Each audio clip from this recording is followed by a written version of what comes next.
കൊല്ലം ജില്ലയിലെ തെരഞ്ഞെടുപ്പ് യോഗങ്ങളിൽ വി.എസ്. എത്തിയത് എൽ.ഡി.എഫ് കേന്ദ്രങ്ങളിൽ ആവേശം പകർന്നു. ആർ.എസ്.എസ് ഭീകരതയ്ക്കെതിരെയും വെള്ളാപ്പള്ളിയുടെ തട്ടിപ്പിനെതിരെയും പരാതി ലഭിച്ചിട്ടും പ്രതികരിക്കാത്ത ഉമ്മൻചാണ്ടിയുടെ മൗനവും എടുത്തുപറഞ്ഞായിരുന്നു വി.എസിന്റെ തെരഞ്ഞെടുപ്പ് പ്രചരണം.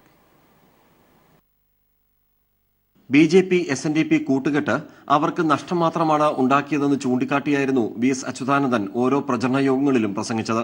വർഗീയതയ്ക്കെതിരെ ചെറുവിരൽ അനക്കാൻ പോലും ഉമ്മൻചാണ്ടി തയ്യാറാകാത്തതിനെയും വി.എസ്. രൂക്ഷഭാഷയിൽ വിമർശിച്ചു. വെള്ളാപ്പള്ളിയുടെ തട്ടിപ്പിനെക്കുറിച്ച് പരാതി ലഭിച്ചിട്ടും അന്വേഷിക്കാൻ ബാധ്യതപ്പെട്ട മുഖ്യമന്ത്രി ഉമ്മൻചാണ്ടി മൗനം പാലിക്കുകയാണെന്നും വി.എസ്. പറഞ്ഞു.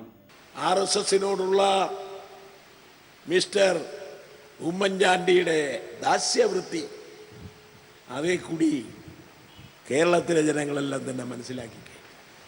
അവരൊന്നും ആവശ്യപ്പെട്ടിട്ടില്ല. തൊഗാടിയ ആരെ അവരൊന്നും ആവശ്യപ്പെട്ടില്ല. ആവശ്യപ്പെടാതെ തന്നെ വിനീത വിധേയരായി കേരള മുഖ്യമന്ത്രി കേസ് പിൻവലിച്ചിരിക്കുകയാണ്. ഞാൻ ചോദിച്ചു, അത് സംബന്ധിച്ച് ഉമ്മൻചാണ്ടിയോട്. മിണ്ടാട്ടമില്ല. പരവൂർ, അഞ്ചാലുമൂട്, കൊല്ലം, ചവറ, ശൂരനാട് എന്നിവിടങ്ങളിൽ വി.എസ്. പ്രചരണ യോഗങ്ങളിൽ എത്തിയത് ഇടത് ജനാധിപത്യ മുന്നണി പ്രവർത്തകർക്ക് ആവേശമായി. ന്യൂസ് ബ്യൂറോ, കൊല്ലം.